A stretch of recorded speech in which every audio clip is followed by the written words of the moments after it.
ఇలా ఆడటం చాలా తప్పు. ఆట సరిగ్గానే ఆడింది, ఆడిన పిల్ల తప్పు. ఒకవేళ ఇలాగే సంగీత ఆడి ఉంటే అప్పుడు ఇలా చెప్పేవారు కాదు. అయినా సంగీత వాళ్ళ బాబు ఈవెంట్ ఆర్గనైజర్ కాబట్టి దాన్ని గెలిపించాలని చూస్తున్నారు. మర్యాదగా మాట్లాడు. ఇదిగో మీరిద్దరు కాసేపు మాట్లాడకండి. చూడండి వినీత్ గారు, మమ్మీ మమ్మీ నిన్నే పిలిచేది వినపడడం లేదా? ఇలా రా, ఇంకా చాలా మ్యాచ్లు ఉన్నాయి. వినపడడం లేదా?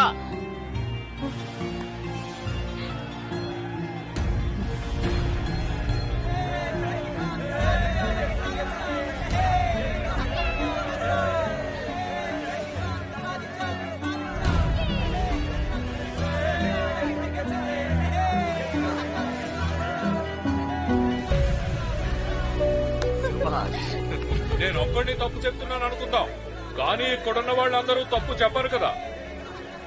సరే సరే, అమ్మాయికి ఫ్యూచర్ ఉంది, వచ్చే సంవత్సరం తీసుకురండి. సరే, తప్పు జరిగిపోయింది, ఇప్పుడు ఏం చేయగలం? పాపం ఆ పిల్ల చేసిన తప్పంతా తను దళితుల ఇంట్లో పుట్టడమే, ఇంకేమీ కాదు. ఎందుకు నువ్వు ఇలా ఇష్టం వచ్చినట్టు మాట్లాడుతున్నావు? ఇది కుస్తీ పోటీ, అనవసరంగా జాతుల్ని లాక్కో. చూడండి, నేను బడుగు వర్గానికి చెందినవాడిని, తెలుసు కదా. ఇప్పుడు మాట్లాడండి. చెడు ప్రవర్తన అని చెప్పి డిస్క్వాలిఫై చేసేస్తాను.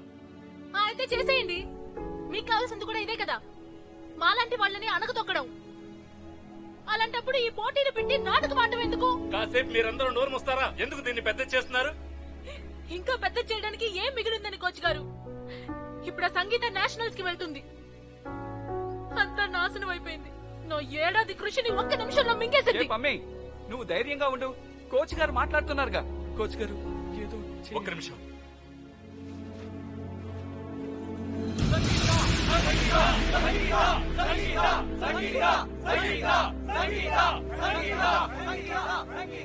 హుకుం గారు, మీరుండగానే ఇంత పెద్ద తప్పు జరిగింది.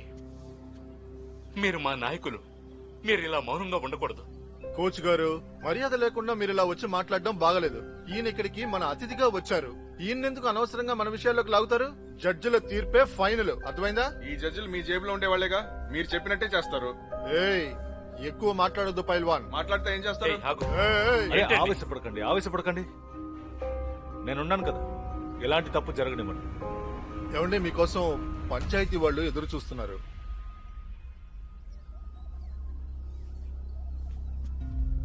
చూడండి, ప్రతి ఆటకి ఒక మర్యాద ఉంటుంది.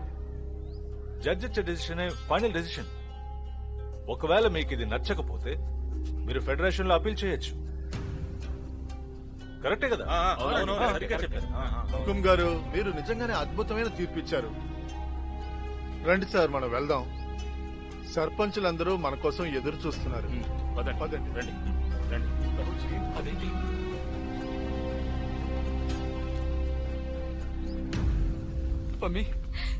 పమ్మి ఆగు, ఏమైంది? అంతా అయిపోయింది. మన చేత్తో వచ్చే నీళ్ళని కూడా తాగని వీళ్ళు మనల్ని ఎలా ఎదగనిస్తారు?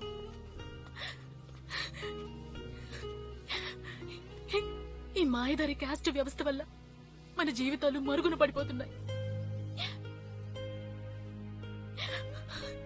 గిరిజనుల కుటుంబంలో పుట్టినందుకు అనుభవించక తప్పదు. మరి నువ్వు అలా మాట్లాడుకు పమ్మి, చూస్తూ ఉండు. నువ్వు ఏదో ఒక రోజు నేషనల్ కి వెళ్తావు, మనం మళ్ళీ ప్రయత్నిద్దాం.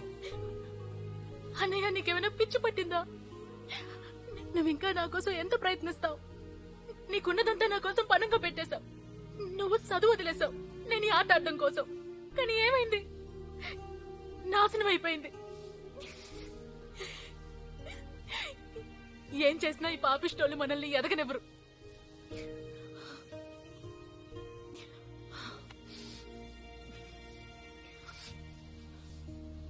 ఇక ఎటువంటి ప్రయత్నాలు చేయనక్కర్లేదు.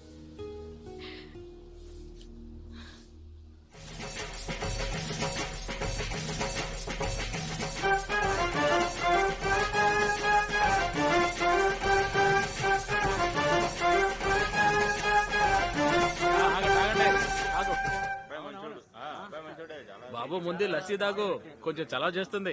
గుర్రం వచ్చేసింది, గుర్రం ఎక్కే తంతు పూర్తయిపోయినట్టే. ఇలా చూడబ్బాయ్, నువ్వు నీ గుర్రం తీసుకుని బయలుదేరొచ్చు. నాన్నగారు, మీరు ఏమంటున్నారు? ఈ గుర్రాన్ని ఊరికి చూడడానికి తీసుకొచ్చావా ఏంటి? కావాలంటే గుర్రం ఇంకో రోజు ఎక్కొచ్చులే. నాన్నగారు చెప్పింది కరెక్టే. ఎందుకంటే పెళ్లివారి దగ్గరికి వెళ్ళాలంటే ఆ పెద్ద వీధి నుంచే వెళ్ళాలి. సరే నువ్వు తీసుకెళ్ళిపోయా. గుర్రం తీసుకొచ్చేసాను. ఎక్కినా ఎక్కకపోయినా డబ్బులు ఇవ్వాల్సిందే. అరే నీ డబ్బులే ఎగ్గొట్టంలే. 2 నిమిషాలుండు. అంకుల్ గారు తన గుర్రం మీద ఎందుకు కూర్చోకూడదు? స్వతంత్ర దేశంలో ఎవరికి ఏం కావాలన్నా చేసుకోవచ్చు. అందరికీ హక్కు ఉంది. చాలే ఆపు. హక్కులు స్వతంత్రం అంటూ మతి లేకుండా మాట్లాడుకో. మావయ్య తను అక్వేందర్ రాఠీ. వాడు నా కాలేజీ ఫ్రెండ్. తనకు సొంతంగా కేబుల్ న్యూస్ ఛానల్ ఉంది. ఆయన నా కోసం ఫ్రీగా వాడు వీడియో తీయడం కోసం వచ్చాడు. మన అతిథితో మీరు ఇలాగా మాట్లాడేదే. దయచేసి మమ్మల్ని క్షమించండి. మీరు పెద్ద కులం వారు. మీరు స్వతంత్రం గురించి మాట్లాడొచ్చు. అసలు నిజమేమిటో మీకు తెలుసు, మాకు తెలుసు. నిజమేంటో నేను చెప్పనా నాన్నగారు? మనం భయపడుతున్నాం, అందుకే మనల్ని అణిచేస్తున్నారు. ఒక విషయం మీరు బాగా గుర్తుంచుకోండి. మన ఈ పరిస్థితికి కారణం మనం చేతులారా చేసుకుంది. ఇలా చూడు, ఈ రోజు నువ్వు ఈ గుర్రం ఎక్కలేదనుకో, నీ పెళ్లికి నేను అస్సలు రాను, గుర్తుంచుకో. అరే అదేంటి నువ్వు అంత మాట అన్నావు? తను చెప్పింది నిజమే. ఏదైతే అది అవుతుంది. గుర్రం ఎక్కి తీరుతాను. గుర్రం ఎక్కకుండా నేను పెళ్లి చేసుకునే ప్రసక్తే లేదు. సరిగ్గా చెప్పావనా? ఈ ఊరేమన్నా వాళ్ళ అబ్బసొద్దు ఏంటి? నువ్వు గుర్రం ఎక్కి ఊరేగి పెళ్లాల్సిందే. ఆ వీధంటే వెళ్దాం. సరిగ్గా చెప్పావు. వాయించండి రా.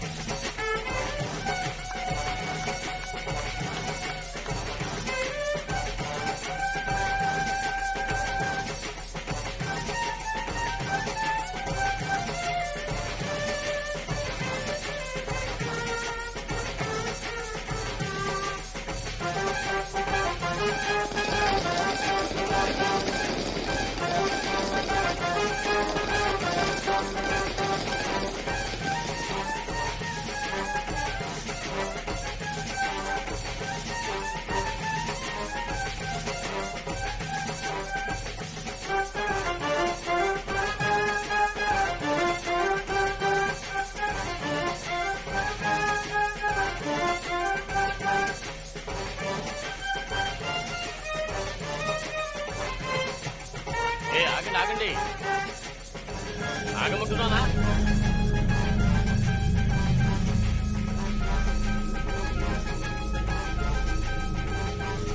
ఆగండి. అందరూ ఆగిపోయారు. బాజా భజంత్రీలు ఆగిపోయాయి. అర్థం చేసుకున్నారా? అతి తెలివిపోతున్నారా? నువ్వు పంచేయి. వెళ్ళేంటో చూడు. వెళ్ళి చూస్తాను. ఏమైంది? మనం ఇక్కడి నుంచి చప్పుడు చేయకుండా వెళ్ళాలి. నువ్వు గుర్రం దిగవయా. ఇప్పటిదాకా గుర్రం మీదకి వచ్చావు. నువ్వు నడిచి వచ్చావంటే ఈ వీధిలో వాళ్ళు ఎవరు ఏమనరు. మావయ్య వాళ్ళెవరో ఏదో అంటారని మీ కొడుకుని బాధ పెడతావా? మాట్లాడకుండా వెళ్ళడానికి మనమేమి సావింటికి వెళ్ళట్లేదు. చాలే నోర్మయ్య, నీ ఇష్టం వచ్చినట్టు మాట్లాడు. భాజా భజంత్రులు ఏమీ లేకుండా మనం నిశ్శబ్దంగా వెళ్ళాలి. బాబు నువ్వు కిందకి దిగు. అరే ఏమైందండి? పిల్లాడిని దిగమని వాడిని ఎందుకు బాధ పెడతారు? ఇది పెళ్లి, చావేం కాదుగా. అంతేనా? వాయించండి. అయినా ఇప్పుడు ఎందుకండి అనవసరంగా ఆపమంటున్నారు? పెళ్లి ఒక్కసారి జరుగుతుంది. ఎలాంటి లోటు ఉండకూడదు కదా. పైగా ఇది మేముండే వీధి. మాకే ఏ ప్రాబ్లం లేదు. అలాంటప్పుడు మీరెందుకు ఆపమంటున్నారు? ఏమయ్యా, వాయించండి.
ఎర్ర లంచా కొడగా గుర్రం మీద కూర్చొని డాన్స్ ఆడుతూ వెళ్తావరా నువ్వు?